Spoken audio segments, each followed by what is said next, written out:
The original furniture store sat back from the street, and it was built in 1858 by Rudolph Dumenil. Some buildings have been in the same location and in the same business for over 100 years. The Ludewig building is an example of that.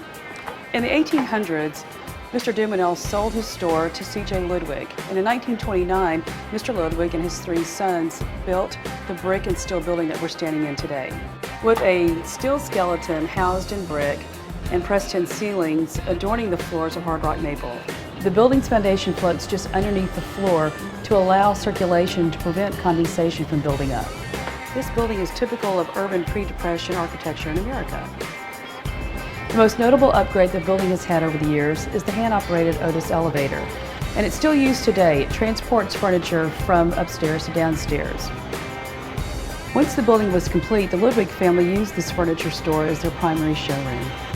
My parents purchased this building in 1966 and made relatively few changes to preserve the history of this structure. Of course, the one thing that has changed is the style of furniture that is sold here, but good design never goes out of style.